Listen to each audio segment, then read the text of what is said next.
All right, everybody, we are ready for note set number 4 in our Unit 1. So go ahead and flip to that page. We are ready for page number 6. And this one is going to be talking about classify polynomials. So classify polynomials. This is actually supposed to be new. So don't worry about it.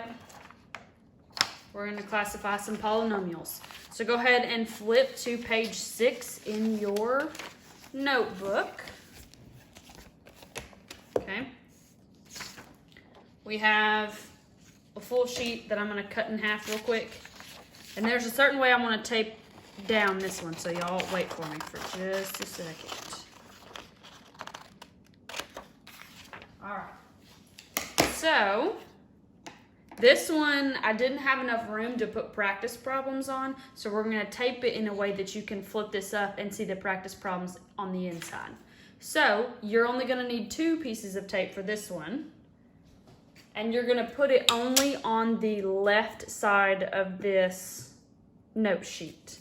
So I just get 2, I guess kind of medium pieces of tape, and I just put it right here on the left-hand side.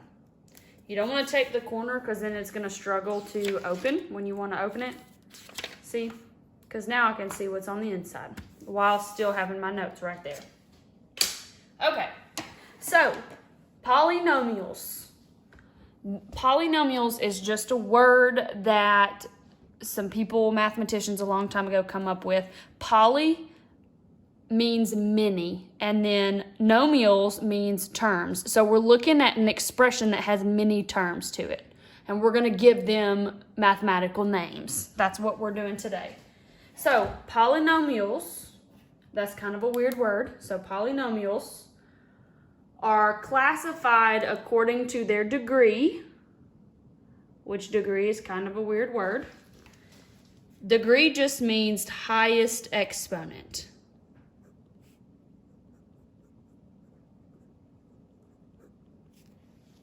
So polynomials are classified according to their degree, which is highest exponent, and the number of terms they have.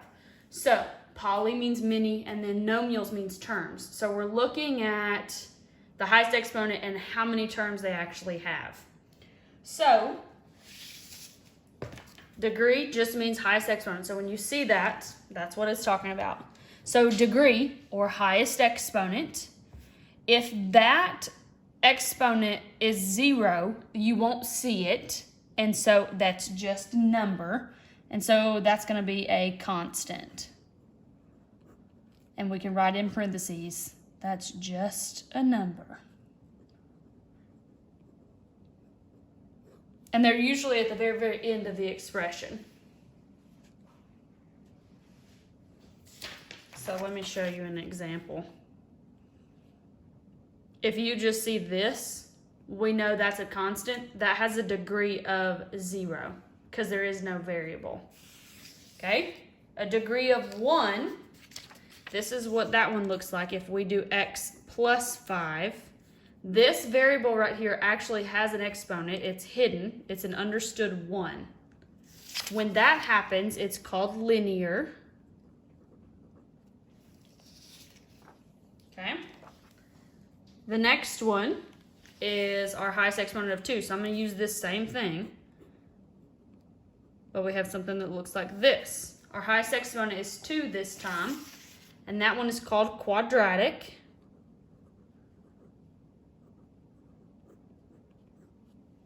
So anytime you see an exponent of 2, you can say, hey, that's a quadratic. Okay? If we have something that looks like this, highest exponent is 3, which means it is cubic.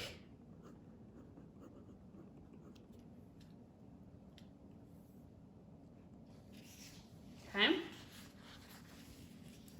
And then here's another example. Highest exponent in this one is 4, which that one is called quartic.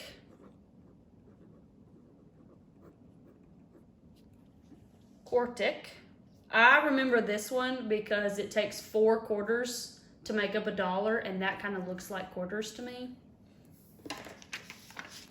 Okay, 5 is just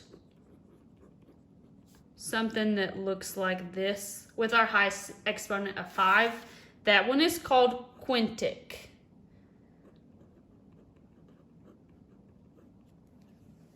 I will say that we don't really see anything in Algebra 1 like here down. But you're going to see those in Algebra 2. And then, so here's what this means. It says if n is greater than or equal to 6. So let's say that we have something that looks like this. Okay?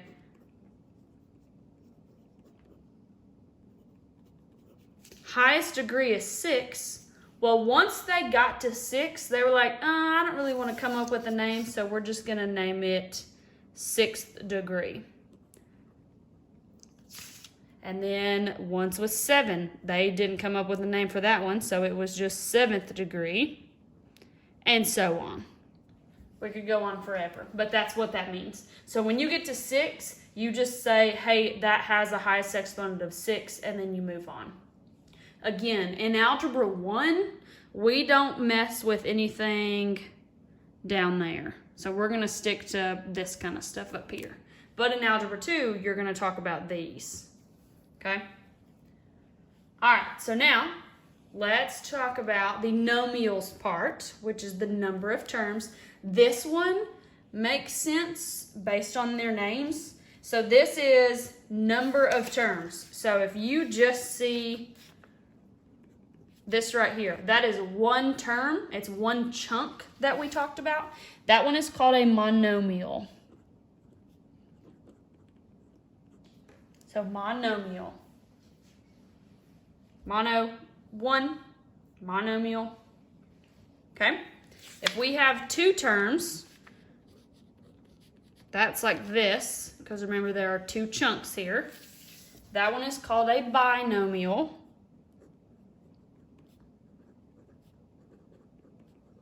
Which makes sense because bi is 2. Like think of a bicycle. It has 2 wheels.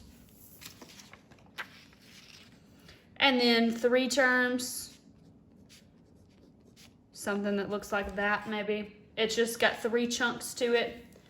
Guess what that one's called? A trinomial. Because again, tri is 3. Okay? And then our chart kind of stops because once the number of terms hits 4 or more, they just call it a polynomial. Which remember, poly actually means many, so that's just saying many terms. So, to recap this little chart, monomial means there's 1 term, binomial is 2, trinomial is 3, and once you hit 4 or anything bigger than that, you just call it a polynomial. Okay? So there's our charts. So now here's what I want you to do. I'm going to write down 3 problems that I'm going to let you, if you have to, which I fully expect you to have to, flip back to this chart and name them, okay? And I'll show you the first one. So on the inside of your little note sheet, just flip it up like this, and we're going to write down 3 examples for you to classify.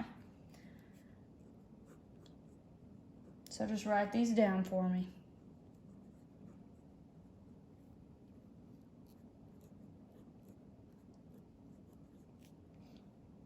And skip like 3 or 4 lines for the next one.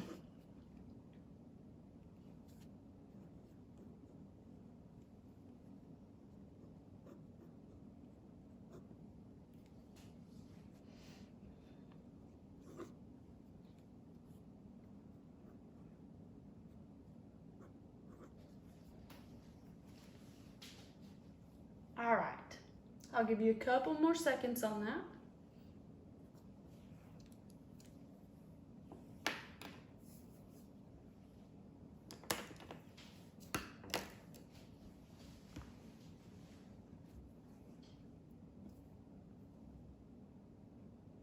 Okay, So, looking at number 1, I'm going to do the first one with you. We're going to classify it by 2 things: degree, number of terms. Degree, number of terms. So I'm actually going to go ahead and write that down for all of these. So degree and number of terms.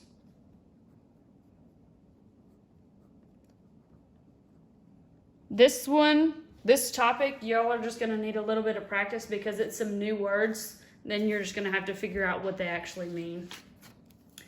All right, so remember, degree is the highest or the biggest exponent. So looking at number 1, I'm only going to do number 1 with you. So number 1, our highest exponent is a 4. And so if you don't remember already, which I don't expect you to, flip back to your chart, your degree chart. A 4 is called a quartic. So we have a quartic. And then number of terms, we got to count how many chunks there are. So I'm going to underline the chunks. So we have 1, 2, 3, and 4. So there are 4 chunks or terms. And when we go to our chart down there, 4 or bigger is just called a polynomial. So for this one, we had a quartic polynomial. And that's it. All right, so I'm going to ask you to pause the video real quick. Just pause it for like 30 seconds to a minute and answer these 2. And then once you're done, click play. And then I will have the correct answers for you. So that way you'll have the correct stuff in your notebook. So go ahead, pause this video, and I'll see you in a little bit. And here we go. So the second one was quadratic because of the exponent of 2. And it was a trinomial because when I counted the number of terms, there were 3. 3 is tri, so trinomial. This one, the exponent, we technically don't actually quote unquote see one, but it is an understood 1. So after you understand that, then you can look back at your chart and know that it's linear. And then number of terms, there are 2. Binomial, and that's it. Good job, guys.